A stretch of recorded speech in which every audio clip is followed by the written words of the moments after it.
gente não estava conseguindo. Tá. Então, vamos lá. Tá que nem o Grêmio nossa conexão aqui, né?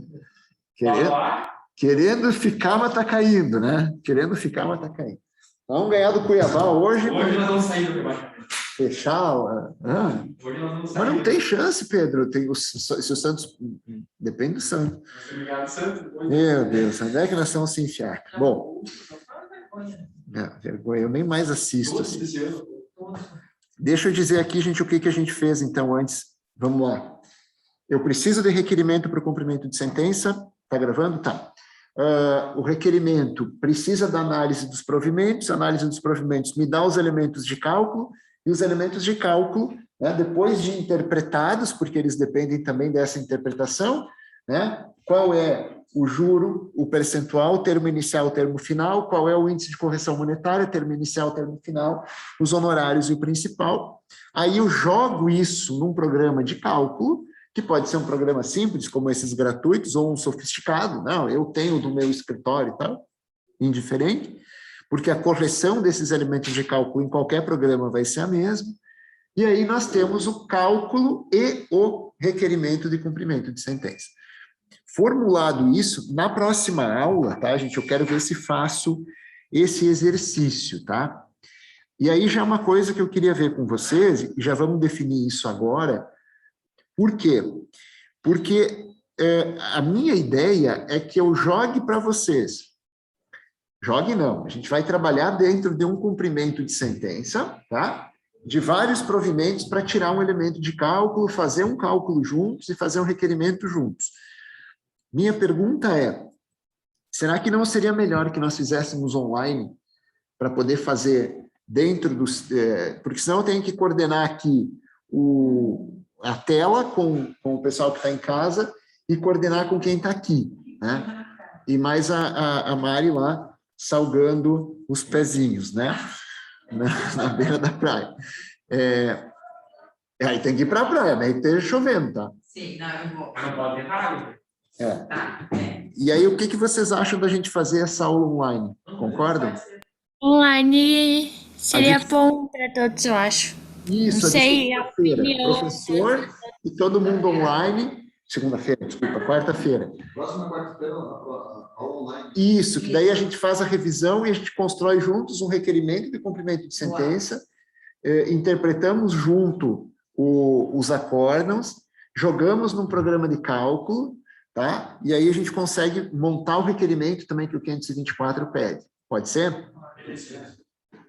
Tá certo? Daí, crianças, tudo bem? Que aí a gente consegue fazer todo mundo junto, senão eu fico com uma parte aqui presencial, uma parte em casa, né? E daí fica mais difícil. E para o semestre que vem, né, a gente se prepara que a gente vai voltar presencial, todo mundo. Tá? Se nada mudar até lá... Vai ser mais fácil presencial. Se nada... Professor, Pois é, diga. recebi a triste notícia que meu transporte não vai mais acontecer. É que nesse período ainda está difícil, né, Isa? Porque as empresas, às vezes, não fecham, né, o transporte com a quantidade que eles querem para vir, né? Mas, enfim, a gente está se resolvendo aqui, não vamos ter problema, nossa prova também vai ser por aqui, então a gente se resolve. O importante é que está dando para a gente conseguir levar a disciplina, o importante é que a gente consiga fazer as coisas todo mundo junto, tá? Então, por isso que na próxima segunda a gente alinha essa situação de fazer online, tá? Esse exercício, tá? E aí a revisão também, eu preparo uma revisão lá também. Bom, então o que o nosso 523, vou apagar isso aqui, tá, gente? Vocês conseguiram copiar, fotografar? Tudo certo. Tá? Então vou apagar para cá. Peraí. Aí ficou bem melhor, professor. O professor vai se ajeitando o quadro, tá? Na última aula, o professor ele consegue fechar o quadro com a última aula do semestre. Ó, vamos botar aqui assim, ó. Vamos lá. Então, o meu 523, ele está me dizendo assim, 15 dias nós vamos dar para o pagamento voluntário, tá? esse prazo de 15 dias são 15 dias Corridos. ou úteis? Úteis ou corridos? É para quê? Para pagamento voluntário? É. Acho que é úteis. Tudo bem que é. Úteis. Úteis. Por que úteis? Mas eu entendi quem respondeu corrido porque é pagar. É a da parte, né? Mas o STJ... Ah, meu Deus, caiu de novo isso? Vocês estão ouvindo aí, gente? Sim, é que antes caiu quando você tava falando, teu dia tá trabalho, professor. Tá revisando trabalho. Depois eu recapitulo. Esse prazo de 15 dias, por que em dias úteis? O STJ definiu, em julgamento da semana passada, tá, que o prazo de 15 dias para pagamento voluntário é útil porque ele é processual. Então, por mais que a parte tenha que fazer esse pagamento, a intimação vai para o advogado. Né? Então, é assim que nós intimamos aqui. Nós vamos intimar o executado na pessoa do advogado constituído na fase de conhecimento.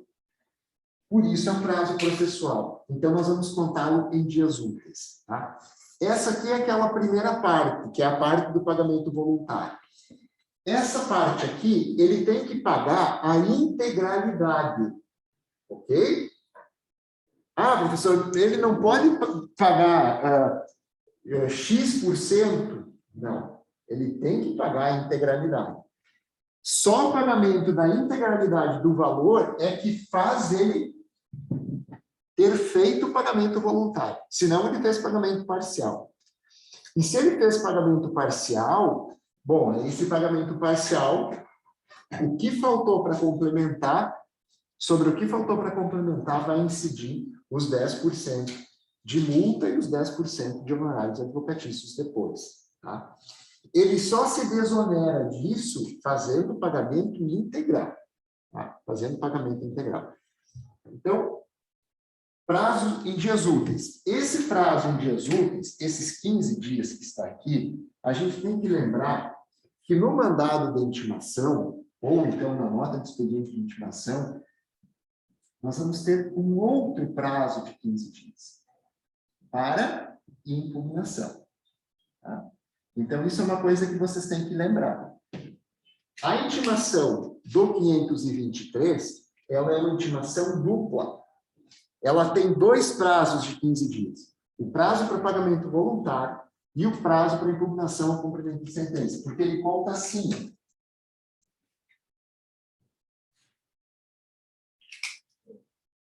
Ó.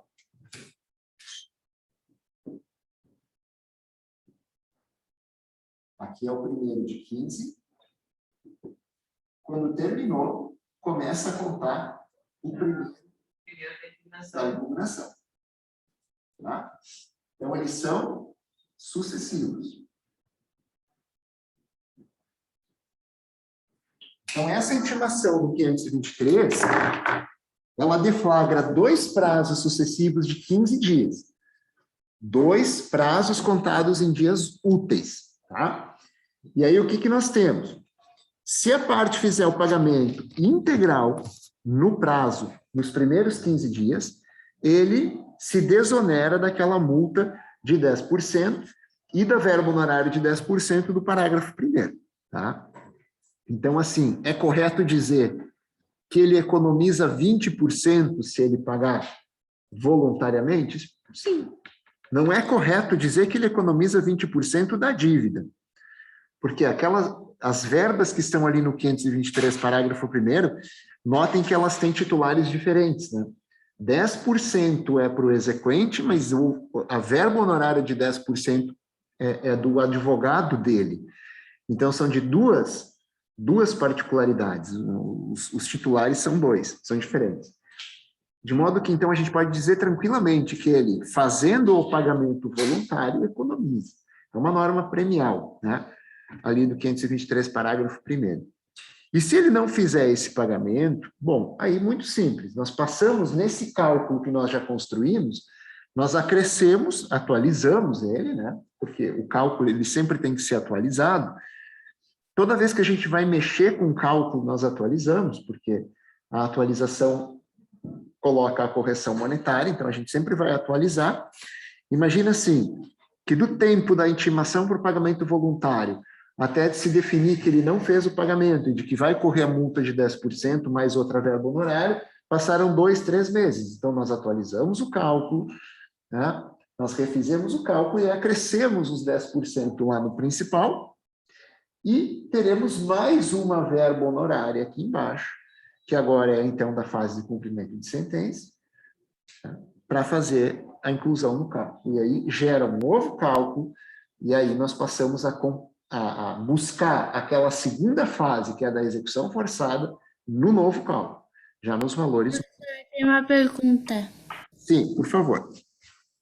Em quanto tempo tem que refazer esse cálculo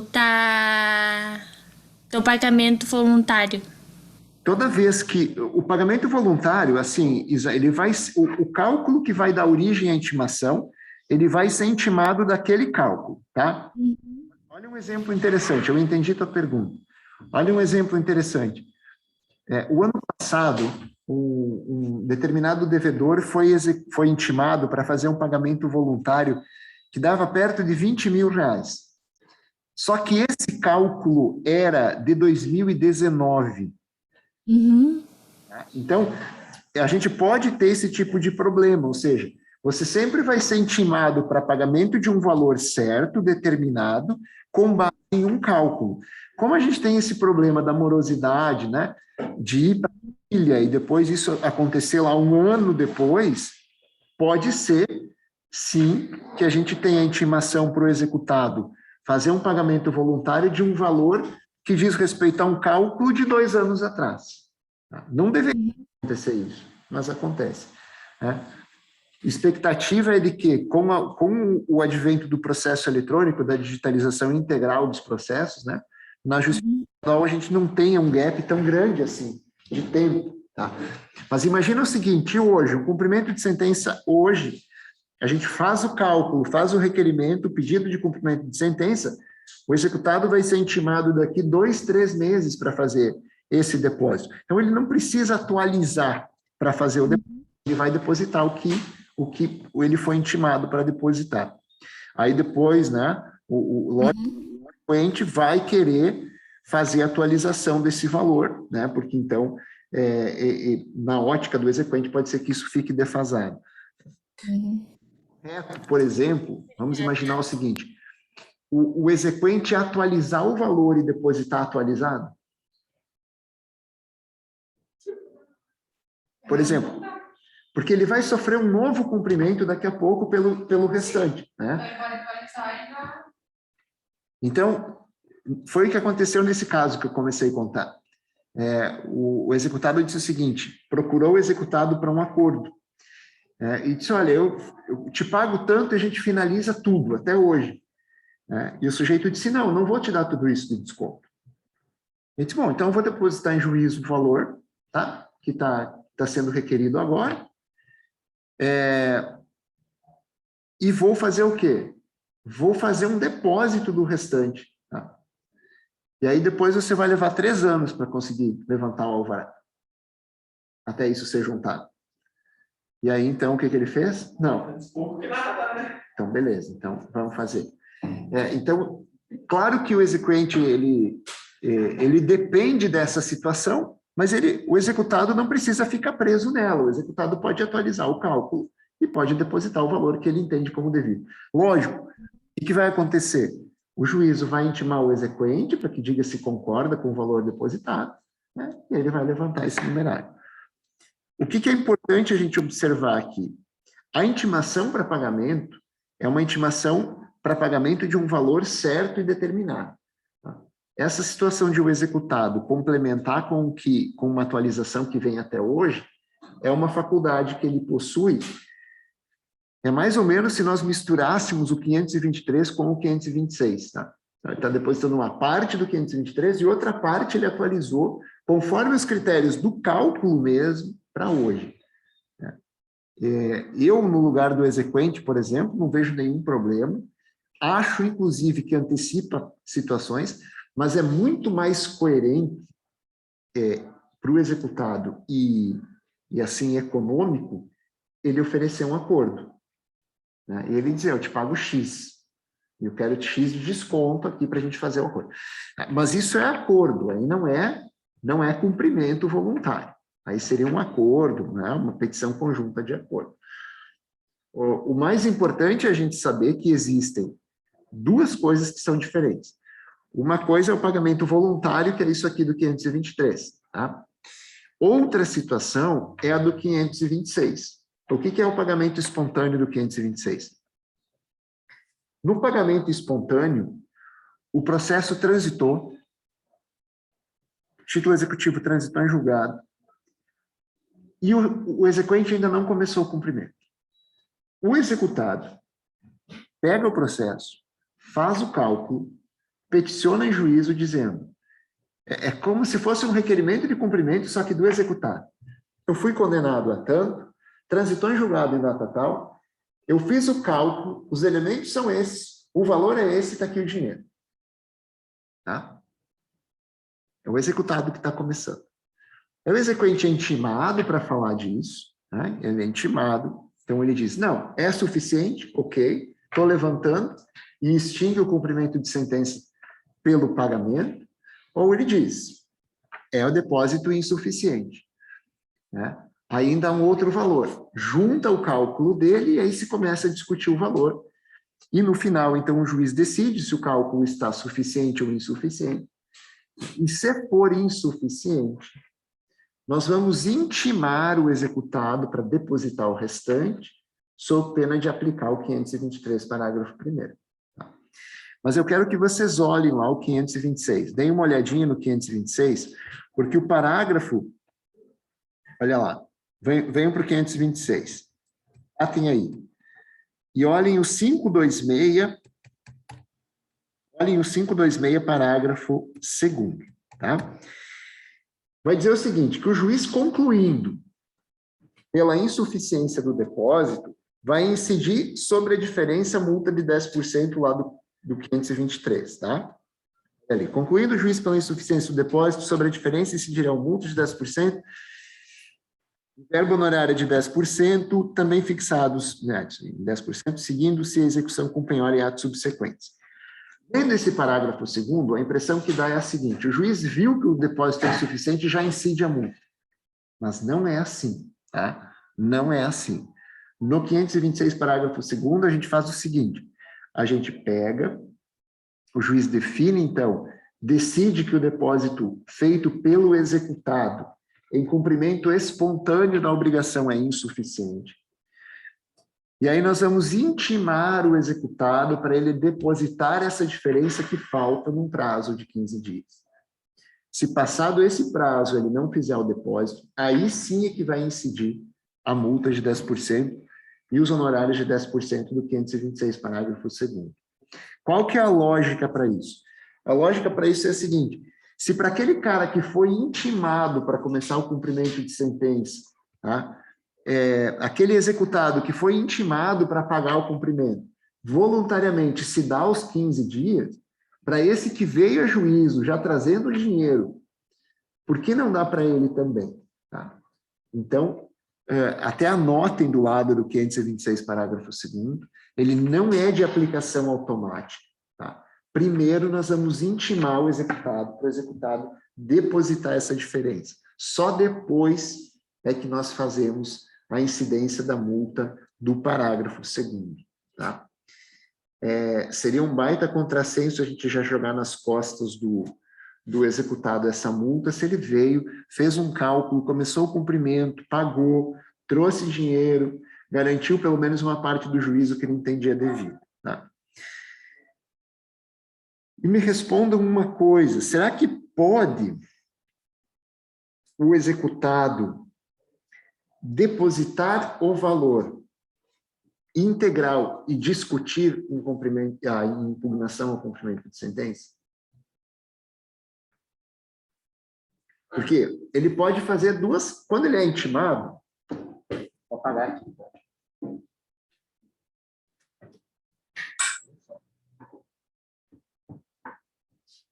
Vamos imaginar assim.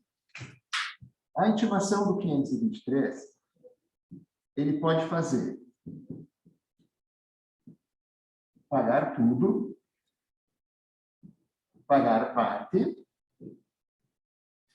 não pagar. Tá? Beleza. O que acontece se ele pagar tudo?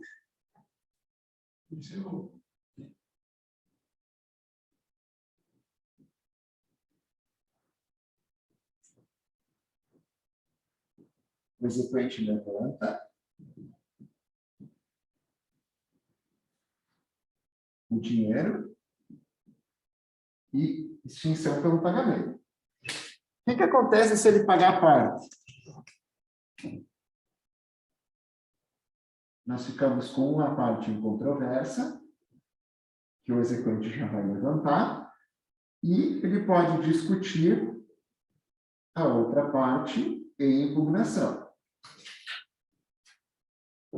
Se ele não pagar, multa de 10%, honorário de 10%. Tá? Essas são as situações que podem acontecer. Professor, dá para repetir na extinção de pagar todo? Sim. Então, ele pode fazer 3 coisas, tá? Quando for Tá. intimado do 523. Primeira situação, pagar tudo, fazer o depósito voluntário, tá? Nesse caso, nós vamos ter 2 situações acontecendo. Primeiro, o exequente é intimado para levantar o valor, levanta, e depois o juiz extingue pelo pagamento, tá? Extintiva pelo pagamento lá do 924, inciso 2. Na segunda situação, ele paga uma parte e quer discutir a outra parte, tá? Então, muito provavelmente, quando o executado faz isso de pagar uma parte só do débito, ele vai discutir a outra parte em impugnação, tá? Então, nesse caso, quando ele deposita uma parte apenas, o executado é intimado, o exequente, desculpa, é intimado para levantar esse valor, que é a parte incontroversa, né? E depois, sobre o restante, vai ser discutido em impugnação, cumprimento de sentença. Se ele não fizer nada, né, nós vamos aplicar o 523, parágrafo 1º, e então ele vai ter mais uma multa de 10%, acrescido no principal, e uma verba honorária de 10% que ele contrai com o advogado da parte contrária. Uhum. Foi. Ele pode pagar tudo e mesmo assim discutir?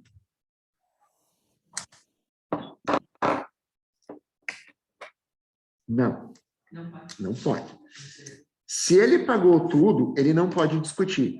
Porque aí a gente tem aquela situação, lembram das preclusões, dos tipos de preclusão?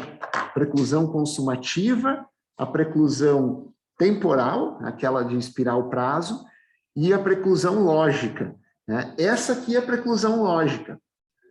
Por quê? Porque você faz um ato, que é o ato de pagamento, que é incompatível com o ato de discutir a dívida. Então, é como... Aceitou, fez o pagamento, né? O pagamento integral. Não, olha, está aqui o depósito, porque eu não quero sofrer os 10%, mas eu quero economizar aqueles 20%, mas quero discutir. Não, pagamento integral, no depósito, o depósito voluntário integral, né, ele não admite, pela preclusão lógica, ele não admite discussão sobre em sede de impugnação. Tá? Alguns autores vão dizer que pode, por exemplo, tem aí o Kazuo Watanabe, é um autor que vai dizer que é possível, porque para dar direito ao contraditório, mas é uma preclusão lógica, é um ato incompatível, é que nem no processo civil nos recursos, você aceitar a decisão e recorrer, cumprir a decisão, aceitando a decisão e recorrer. Então não dá, é uma preclusão que é lógica, né? A preclusão consumativa, lembram qual que é? Preclusão consumativa é que ela tem os 15 dias para fazer o recurso, faz no primeiro, e depois descobriu que tem que emendar o recurso porque esqueceu uma parte. Não dá. Precluiu, preclusão consumativa. E a temporal é deixar passar o prazo mesmo. Mas essa preclusão lógica é aquela mesma preclusão que lá no direito civil traz aquela regra do nemo potens venire contra factum proprium, né? Ou seja, de você não ter condutas incompatíveis dentro do processo. Por exemplo, eu nomeei o bem a penhora e agora estou dizendo que ele é impenhorável. Não, peraí, tu nomeou o bem a penhora. Né? Tu indicou o bem a penhora. Ah, mas agora eu me lembrei que ele é impenhorável. Não, é uma conduta contraditória. Então, não. Tá? Ele pode fazer, se ele fizer o depósito da integralidade, ele está saldando a dívida, né? A parte exequente vai ser intimada para levantar o valor e o juiz já vai extinguir logo na sequência, né, pelo pagamento. A menos que nós tenhamos uma situação como aquela que nós estávamos vendo antes, em que tem um decurso de tempo aí que sujeita a um novo cálculo. Então, por exemplo, esse depósito ele era do cálculo de 2019 e tem mais uma parte agora. Bom, então ele vai vir de novo uma nova intimação da diferença do cálculo para agora, para então ele fazer de novo um depósito. Tá? Infelizmente tem esses gaps assim de tempo, né? Porque a gente ainda tem um problema de morosidade do quanto a data do cumprimento de sentença, data do cálculo e intimação para pagamento. Tá? Acho que a gente pode parar por aqui, porque daí a gente fica com uma matéria mais ou menos delimitada para fazer a revisão, não entramos ainda na impugnação, né? Sabendo que o nosso exequente, então, faz o requerimento, o executado tem esse prazo de pagamento, ele pode fazer pagamento espontâneo até. Caiu de novo? Vocês estão ouvindo aí ainda? A gente está ouvindo, professor, não caiu. Então, se cair daqui a pouquinho, mas a gente já está terminando mesmo, então fica até aqui da matéria para a prova. Na próxima quarta-feira, a gente faz online para poder fazer a revisão e os exercícios, tá? E dia 20 também vai ser online, tá, gente? E aí a gente faz naquele modelo do AVE. Tá certo? Tá certo, professor. Perguntas? Tudo certo? Você vai colocar os outros vídeos da semana passada? Sim. Estou devendo uma vela para cada santo, mas pago. Tudo bem, professor. Devendo uma vela para cada santo, mas pago. Tá, gente? Um abraço. Fiquem bem. Bom resto de semana, professor. Para vocês também, bom feriado aí, tá? Esperar aqui, né?